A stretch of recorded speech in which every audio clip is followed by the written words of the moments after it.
por supuesto que la del Señor, pero también acompañarnos nosotros, estar juntos, qué gran cosa es. Y en esta mañana también vamos a disfrutar de la compañía de un pastor amigo, el pastor Arrigui Martín, que con mucha deferencia, mucha actitud, aceptó venir a ministrar a la iglesia. Así que te damos muchas gracias, Martín, a vos, a tu familia. Sentite en plena libertad, porque sobre todas las cosas, tanto yo como la iglesia, deseamos que el Espíritu Santo nos esté ministrando. Así que el púlpito es tuyo, la palabra del Señor. Que el Señor les bendiga, estimados hermanos y hermanas. Es un placer para mí poder compartir con ustedes en esta oportunidad, en el mes de su aniversario. Muy agradecido a Dios por las vidas del pastor Jorge y la pastora Irene, por esta invitación.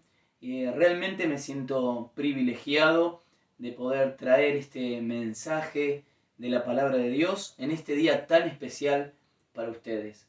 Cuando cumplimos aniversario en una congregación, no es solo un año más, sino que tiene que ver con vivencias, con lágrimas, con risas, con anhelos, con cosas alcanzadas y otras que están allí latentes, en proceso, pero que en Dios confiamos alcanzarlas. Así que es un tiempo muy especial. Pero entendiendo que este mes también es el mes de la Biblia, quiero traerles un mensaje que tiene que ver justamente con la palabra de Dios. Y haciendo referencia a ello, en el libro de Mateo, capítulo 24, versículo 35, dice la palabra de Dios: el cielo y la tierra pasarán, pero mis palabras no pasarán. Bueno, es importante que tengamos en cuenta esto, ¿no? El mismo Señor Jesús dijo: podrán pasar el cielo y la tierra, pero mis palabras no pasarán. El título que le puse a esta charla o a este mensaje es el siguiente: la Biblia, la ciencia y el creyente. Ya hace varios años que se viene escribiendo, que se viene charlando al respecto. Sin embargo, todavía en este tiempo queda mucho por tratar, mucho por investigar. Pero yo quiero traerles una palabra en esta oportunidad que nos va a dar claridad, nos va a abrir el entendimiento con respecto a la palabra de Dios frente a la Biblia. Y la palabra de Dios y la ciencia frente al creyente. ¿Por qué separé estos tres términos?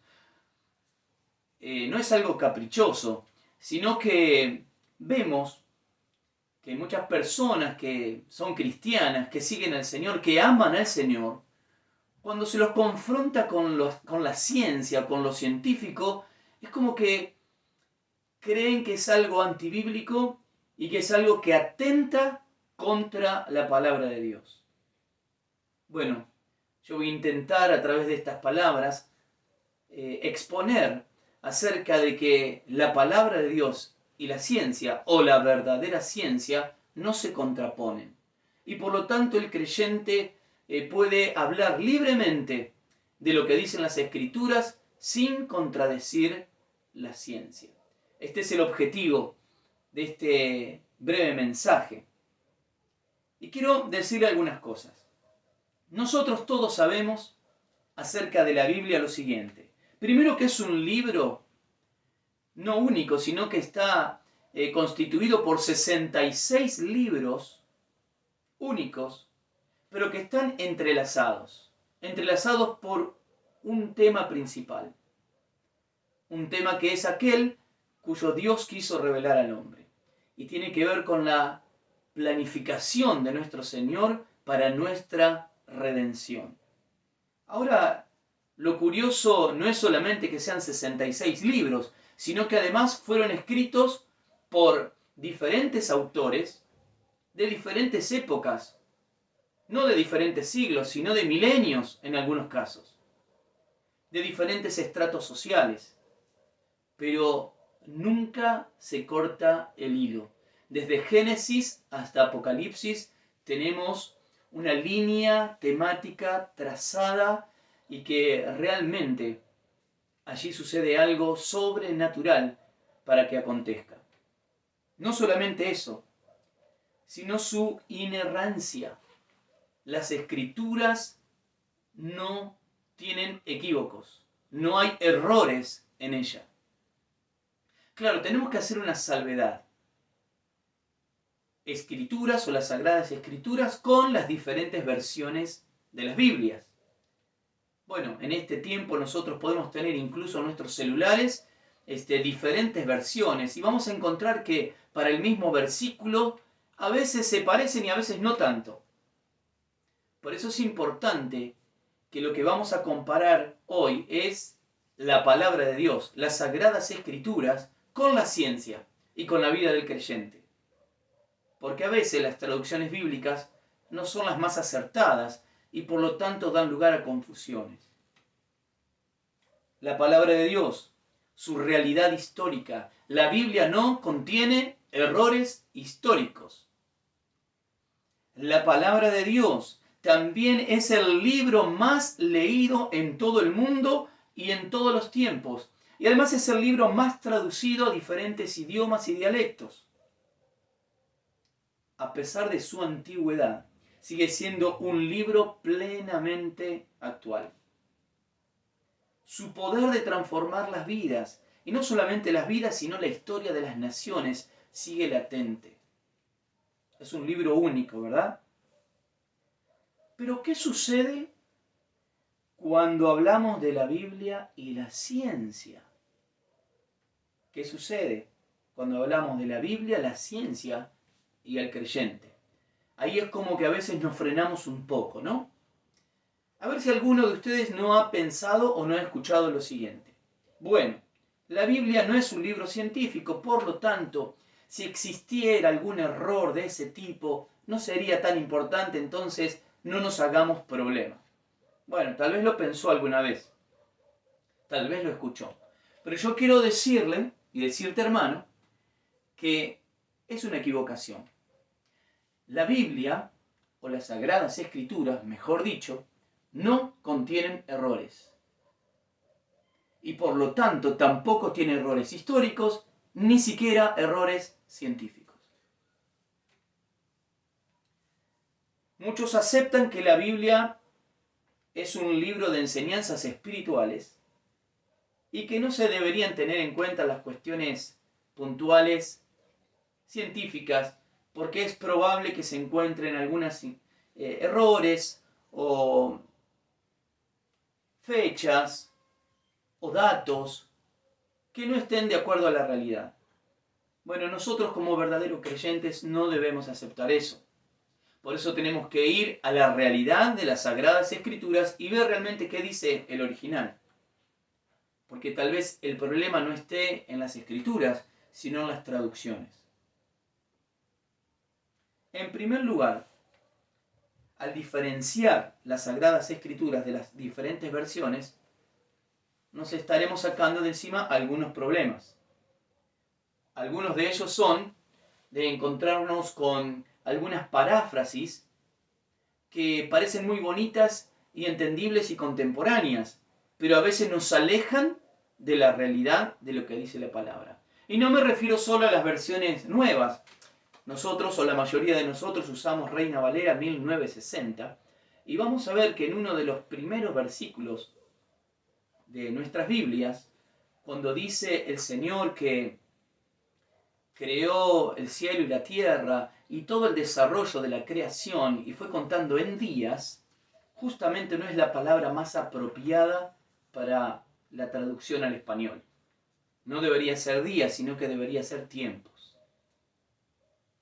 Un tiempo, 2 tiempos, 7 tiempos, no 7 días.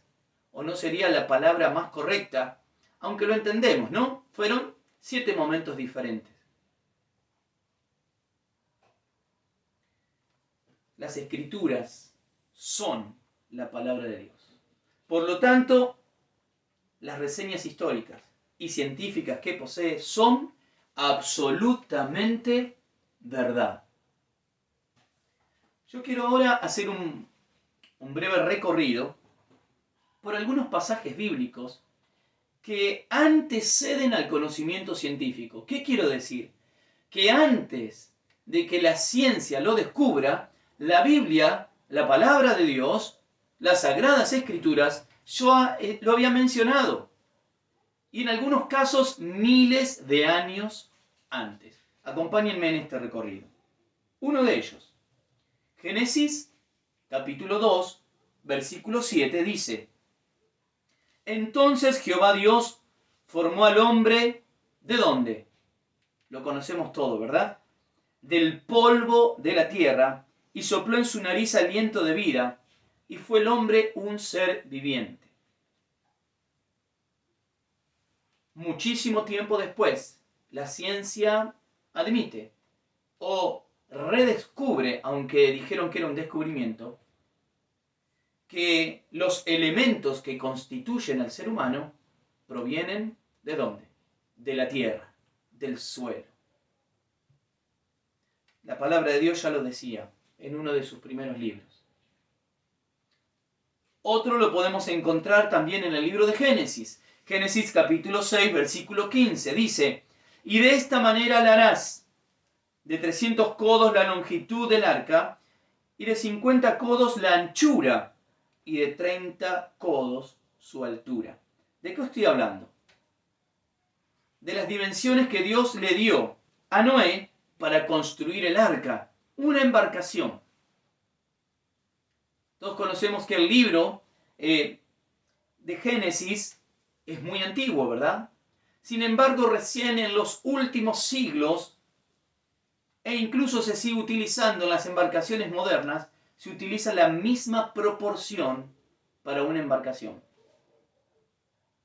El largo y el ancho deben ser proporcionales a estas medidas que Dios le dio a Noé para que tenga una aceptable flotabilidad y pueda desplazarse. Bueno, tal vez si hubieran leído antes el Génesis, hubieran ahorrado mucho tiempo. Génesis capítulo 15, versículo 5 dice: Y lo llevó fuera y le dijo: Mira ahora los cielos y cuenta las estrellas, si las puedes contar. Y le dijo: Así será tu descendencia. Dios hablándole a Abraham: Mira el cielo, si puedes llegar a contar las estrellas, así será tu descendencia. Bueno, no es sino hasta los últimos tiempos de la humanidad que descubren que el número de estrellas es incalculable. Primero se decía que había unas cientos de estrellas, luego miles de estrellas, después cientos de miles de estrellas. Hoy la ciencia dice: no se puede calcular la cantidad de estrellas, es innumerable, porque cada vez que vamos más allá hay más y más y más. Pero Dios ya se lo había revelado a Abraham y le había dicho: mira los cielos, las estrellas no se pueden contar. Otro pasaje lo encontramos en Éxodo capítulo 19, versículo 4. Dice: vosotros visteis lo que hice a los egipcios, y cómo os tomé sobre alas de águila, y os he traído a mí. Bueno, este pasaje, digamos, ¿a dónde nos va a llevar? Por este pasaje hace referencia de que así como las águilas llevan a sus polluelos encima de sus alas, entonces Dios de esa manera rescató a su pueblo. Ahora, por mucho tiempo, muchos críticos decían: eso es una locura. ¿Cómo es posible de que el águila lleve a semejantes alturas a los polluelos o a sus crías volando? Bueno, no hace muchos años, queridos hermanos, que los científicos pudieron avistar por primera vez un tipo de águila que suele poner a los polluelos encima de sus alas y se larga a volar para comenzar a enseñarle cómo se siente estar en las alturas. Claro, si habrían creído a la palabra de Dios anteriormente, lo sabrían hace muchísimos muchísimos siglos atrás. En Levítico capítulo 7, versículo 11 dice, porque la vida de la carne en la sangre está. Y os lo he dado para hacer expiación sobre el altar por vuestras almas. Y la misma sangre hará expiación de la persona. Bueno, recién las ciencias médicas, en el último siglo, puede decir que la vida está en la sangre. De que lo que proporciona vida a este cuerpo humano es la sangre. Pero el Señor ya lo había dicho en su palabra a sus siervos, a sus hijos. En el libro de Josué capítulo 10 versículo 13 y también en Segunda de Reyes capítulo 20 del versículo 8 al versículo 11 encontramos la historia de que Dios detuvo por algún momento el sol. En Josué capítulo 10, 13 detuvo casi por un día entero. Y luego encontramos en Segunda de Reyes capítulo 20 del 8 al 11 un relato donde Dios hizo retroceder la sombra. Y si nosotros tomamos ese tiempo relativo, nos daría en total entre los dos pasajes un día entero. Bueno, hay unas referencias acerca de que científicos de la NASA, tomando en cuenta la antigüedad de los sucesos históricos y cosmológicos, llegaron a la cuenta de que faltaba un año en la historia. Y no encontraron ninguna respuesta, pero nosotros lo tenemos aquí en la palabra de Dios. Y de hecho, alguien lo mencionó. Y dijeron, bueno, si no saben dónde encontrar la respuesta, en la Biblia está. Dios detuvo el sol por casi un día y después hizo retroceder el reloj. Bueno, hasta aquí un compendio de algunas de las cuestiones científicas que están en la palabra de Dios hace muchísimo tiempo y que la ciencia recién ha descubierto. Y no hay ningún error en ello, en absoluto. Es tal cual como hoy lo describen, muchísimo tiempo después. Ahora viene otro gran tema y que a veces trae curiosidad, sobre todo a niños, adolescentes y por qué no a gente grande. Y me refiero exactamente a los dinosaurios. ¿Cuántos se sintieron alguna vez fascinados por los dinosaurios? Además, dentro de la iglesia, he encontrado personas que aún me preguntan, ¿será que existieron los dinosaurios? ¿Son reales? ¿O es un invento? Bueno, queridos, quiero contarles que los dinosaurios sí existieron. Y no les voy a contar solamente eso. Primero, porque sé que existieron, porque existe algo que se llama registro fósil. Y el registro fósil es innegable, es una prueba de su existencia. Y voy a detenerme un momento aquí. Cuando hablamos de ciencia, la ciencia es algo experimental y que debe ser constatado. ¿Qué quiere decir esto? Que para yo poder dictaminar una ley científica, tengo que poder experimentar con lo que yo estoy teorizando y llevarlo a la práctica y hacer una demostración, no solo teórica, sino teórica y práctica, para decir esto realmente es así y ya no puede ser cambiado. Bueno, tenemos algunas leyes científicas.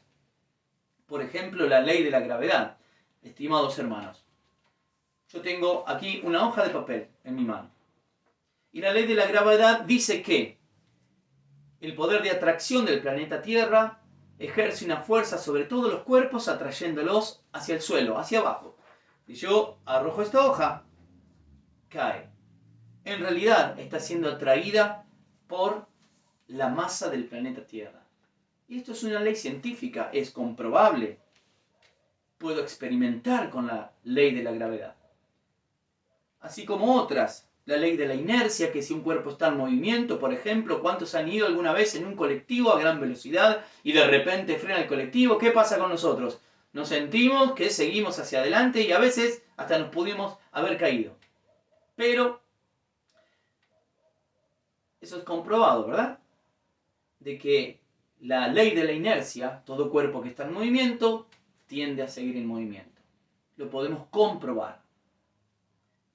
Pero queridos, hay muchas teorías científicas que no llegan a ser ley y que en nuestro tiempo lo toman como verdaderas leyes científicas.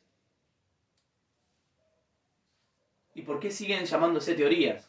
Porque son improbables. No se puede hacer una experimentación para poder verificar de que esa teoría pudiese ser verdad. ¿Qué sucede con los dinosaurios? Bueno, en el libro de Job nos habla de por lo menos dos animales que nos llaman mucho la atención. Uno de ellos es Leviatán. Job 41:1 dice: ¿sacarás tú al Leviatán con anzuelo o con cuerda que le eches en su lengua? El Salmo 104:26 dice: allí andan las naves, allí está el Leviatán que hiciste para que juzgase en él. Salmo 74 del 13 al 14 dice: dividiste el mar con tu poder, quebrantaste cabezas de monstruos en las aguas, magullaste las cabezas de Leviatán y lo diste por comida a los moradores del desierto. Bueno, este Leviatán, queridos hermanos, tiene las características del tamaño de un ser marino que existió en tiempos antiguos, que era mucho más grande que una ballena franca o que una ballena azul, que se distingue con el nombre de plesiosaurio. Y las características descriptivas en la tradición de estos animales se asemeja a los fósiles que se han encontrado en el océano, en el mar, de este ser viviente.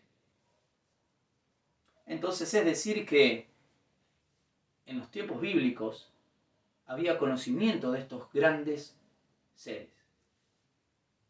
Por otro lado, Job menciona a otro animal.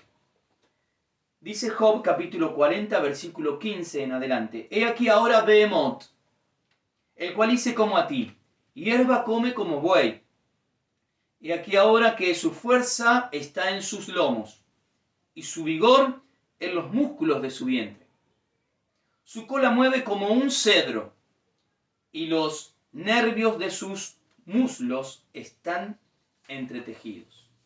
Sus huesos son fuertes como bronce, y sus miembros como barras de hierro. Él es el principio de los caminos de Dios.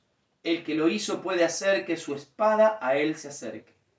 Ciertamente los montes producen hierba para él, y toda bestia del campo retosa ya. Se echará debajo de las sombras, en lo oculto de las cañas y de los lugares húmedos. Los árboles sombríos lo cubren con su sombra. Los sauces del arroyo lo rodean. He aquí sale de madre el río, se inunda, pero él no se inmuta. Tranquilo está, aunque todo un Jordán se estrelle contra su boca. Bueno, hermanos, de este animal que describe Job se ha escrito mucho, y algunos han dicho, bueno, debe ser un hipopótamo. Bueno, yo no he visto hasta ahora ningún documental donde un hipopótamo se alimente de todo un bosque. Y mucho menos, hermanos, como dice aquí en versículos anteriores, que su cola se mueve como un cedro. ¿Sabe lo que es un cedro? Un árbol de gran porte. Por lo tanto, tenía una cola enorme, tremenda. Otros dicen, no, debe haber sido o un elefante o un mamut. Bueno, lo mismo, si usted ve figuras de un elefante, va a ver que su cola es ridícula en función del tamaño del resto de su cuerpo. Por lo tanto, hermanos, aquí estamos describiendo un animal herbívoro cuadrúpedo que tiene las características muy parecidas a los dinosaurios herbívoros. Algunos pueden estar escuchando esto y decir, no, pero la ciencia dice que los dinosaurios vivieron millones de años antes de que el ser humano apareciera aquí en la Tierra. Claro, siempre y cuando nosotros aceptemos la teoría de la evolución. Ahora, la palabra de Dios aquí nos está mencionando de que Job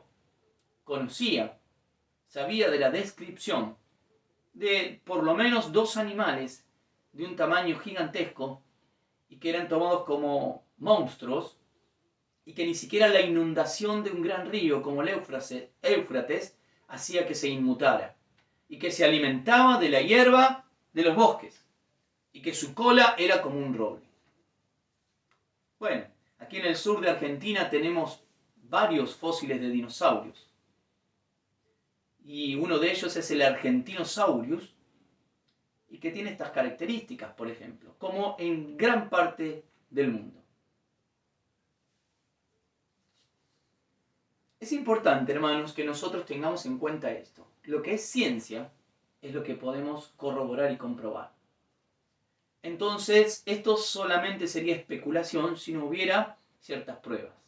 Bueno, existen varias imágenes, por ejemplo, en pinturas rupestres dentro de cavernas, donde existen los dibujos de personas con lanzas y flechas alrededor de una figura con las dimensiones y las características de un gran dinosaurio. También se encuentran en otros lugares figuras o pinturas muy antiguas de hombres luchando contra una bestia marina que en su dibujo se parece muchísimo al plesiosaurio que nombrábamos antes en el libro de Job como Leviatán. Y también hay registros fósiles que se llaman improntas, donde se encuentran huellas de seres humanos junto con huellas de dinosaurios. Y ahora ustedes me pueden decir, ¿dónde están los dinosaurios? Bueno, los dinosaurios están en fósiles, o la mayoría de ellos, porque tenemos algunos representantes actuales en este tiempo, ¿verdad? Como los cocodrilos, que descienden directamente. Y cuando digo descienden, quiere decir que tienen las mismas características y ya estaban en aquel tiempo.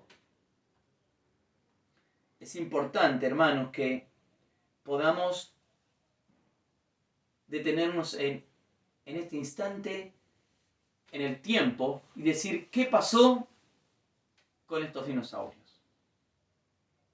¿Qué pasó con estos seres que existieron aquí en la Tierra y que solamente quedan fósiles porque están sepultados debajo de grandes cantidades o masas de roca?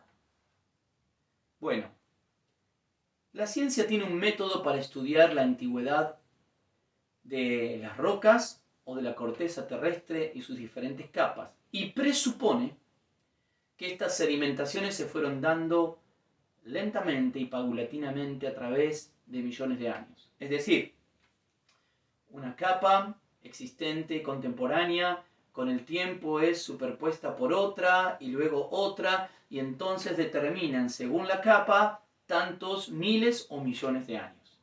Entonces, dependiendo de cuán profundo encuentren el fósil, entonces es la antigüedad. Excepto por algo. Si se da alguna catástrofe a nivel global, o si se hubiese dado una catástrofe de dimensiones globales a nivel de todo el planeta, entonces podemos entender de que en poco tiempo estos seres quedaron sepultados por toneladas de rocas y que por la presión ejercida se fosilizaron mucho más rápido de lo que la ciencia puede pretender. Bueno, yo no sé ustedes si conocen algún cataclismo o algún suceso que pudo haber sucedido en tiempo atrás en el planeta Tierra. ¿Saben dónde está la respuesta? En las Sagradas Escrituras, en la Palabra de Dios. El diluvio, hermanos, explica esto. Si nosotros leemos con detenimiento, vemos que no fue solamente que creció un río o que aumentó el agua, sino que fueron abiertas las fosas y el agua fluía y hubo movimientos en todo el planeta. Por lo tanto, gran cantidad de seres vivos de aquel tiempo quedaron sepultados por debajo de masas de roca, de tierra y de agua. Ahora los científicos utilizan algunos métodos, ¿no? Métodos radiactivos, como por ejemplo el carbono 14, para datar la antigüedad de un fósil. Eso funciona perfectamente, excepto por una razón, de que se haya filtrado agua. Si se filtra agua en algún momento del proceso de fosilización, entonces la datación da errónea y ya no es confiable.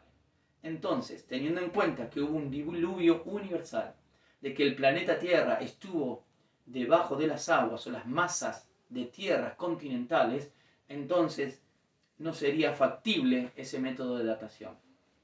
Unos científicos europeos hace algunas décadas atrás hicieron una experimentación. Extrajeron del mar un molusco. Un molusco son aquellos seres vivos que tienen una caparazón dura, generalmente de calcio, y extrajeron esa caparazón, lo deshidrataron y lo enviaron a una universidad para hacer la datación. Cuando fueron a retirar los resultados, bueno, se llevaron una gran sorpresa. ¿Sorpresa por qué? Porque la datación daba de 5.000 años atrás. Una antigüedad de 5.000 años. Claro, pero hacía unas semanas que ese ser vivo estaba muy bien y estaba en su ambiente vivo.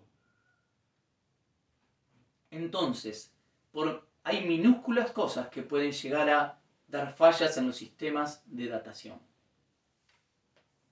Ahora, hermanos, nos queda saber entonces, ¿qué realidad hay en esto de que la Tierra tiene millones de años o no? Si nos remitimos a Génesis, cuando habla de esa semana donde el séptimo día Dios reposó de toda su obra, es verdad que no podemos determinar de que se refiere a días de 24 horas. ¿Podrían ser? Sí. ¿Podemos afirmarlo? No. Porque la traducción más exacta para ese versículo sería en el primer tiempo, en el segundo tiempo, en el séptimo tiempo. Que puede ser un tiempo de un día, de una semana, de un mes, de años, de 100 años. Si ustedes me preguntan entonces qué creo yo con respecto a la creación, yo creo lo siguiente: de que Dios tiene el poder para haber creado todo en 7 días de 24 horas. Me pregunta, pero ¿cómo es posible que entonces la ciencia diga que tiene la Tierra millones de años? Bueno, yo les voy a poner este ejemplo. Imagínense que en este mismo instante el Señor hace un milagro y crea un árbol. Y lo tenemos aquí plantado, en este lugar. Un árbol. Un árbol con sus ramas y sus hojas verdes. Y llamo entonces a un especialista científico y le digo, necesito que por favor hagas una datación. Que me digas cuántos años tiene ese árbol. Bueno, uno de los métodos que va a utilizar probablemente es verificar la cantidad de anillos que tiene ese árbol. Por cada anillo, un año de vida. Y seguramente, si este árbol tiene un tronco considerable, me va a decir, y este árbol tiene por lo menos 50 o 100 años. Muy bien. Ahora usted y yo sabemos que Dios lo acaba de crear. Pero para el científico que vino a hacer la datación, tiene 50 años. Bueno, ¿a eso qué se le llama? Se le llama antigüedad latente. ¿Qué quiere decir? Que Dios creó el planeta Tierra. Y si algún científico en ese mismo instante de la creación del planeta tuviera que verificar la antigüedad, y es probable que le diera millones de años. Y yo le voy a decir al científico, está muy bien, esta Tierra tiene las características de un planeta de millones de años, pero mi Dios lo acaba de crear. Lo mismo con Adán, hermanos.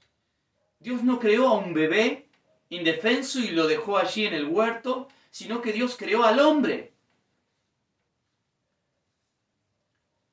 Si yo me encontrara con un científico en aquel lugar observando la escena, le preguntaría, ¿y cuántos años piensas que tiene ese hombre? Tal vez me diría, no sé, 20, 30, 40 años. Y yo le diría, no, tiene segundos, porque Dios lo acaba de crear. A eso se le llama antigüedad latente. Entonces, no nos contradecimos con la ciencia, sino que estamos diciendo, sí, es verdad, tus métodos pueden darte millones de años, pero Dios lo creó de esa manera. Para ser sincero al 100%, tengo que contarles que es verdad que hay algunos creyentes que entienden de que Dios se tardó millones de años para crear la tierra y luego todo el proceso de creación. Pero si sostenemos eso, entonces también tendríamos que creer de que ese mismo proceso evolutivo tuvo lugar en el hombre y en las especies, y nosotros somos producto de la evolución. Entonces, hermanos, yo prefiero creer en el poder de Dios y en el poder de su palabra. Hay otras cosas muy curiosas que encontramos. Por ejemplo, en Isaías 40:22 nos habla de que la tierra es de forma circular. Cuando antiguamente se creía que era cuadrada, o que tenía la forma de un plato, o que estaba sostenida además por elefantes gigantes y que sostenían el planeta. Si hubieran leído las escrituras se enteraban de que tenía forma circular y algunas versiones dice una forma de globo. Y esto es más interesante todavía. Recién en los últimos siglos el hombre se da cuenta de que la Tierra está sostenida en el espacio, en un lugar, por fuerzas que ni siquiera el hombre todavía llega a comprender. Entiende la fuerza de gravedad, pero hay una fuerza que mantiene a todo en su lugar y que no conocen por qué se produce, y los científicos le han llamado fuerza oscura que existe en el universo. Bueno, para mí no es oscura, sino que tiene mucha luz y es Dios. Job 26:7 dice: Él extiende el norte sobre vacío, cuelga la tierra sobre la nada. En el libro de Job, uno de los libros más antiguos de la Biblia, ya nos decía de que la tierra o el planeta no estaba sostenido por elefantes ni por ninguna otra cosa, sino que estaba colgada del mismo vacío del espacio. Aleluya. Amén. Hermanos queridos, yo quise traerles en esta oportunidad un poquito más de luz acerca de estos temas que a veces a nosotros nos llevan a estar estáticos y expectantes y decir, a ver, no vaya a ser cosa que la ciencia descubre algo que contradice a la Biblia. De ninguna manera, hermanos. Todo lo que la verdadera ciencia descubra va a coincidir con la palabra de Dios. Ahora hay una pseudociencia que se llama teoría de la evolución. No es una ley científica, es una teoría. ¿Por qué? Porque es improbable. No se puede comprobar de ninguna manera. Es por eso, hermanos, que si usted se encuentra con alguien que le dice, no, yo creo en la teoría de la evolución, Dios no existe.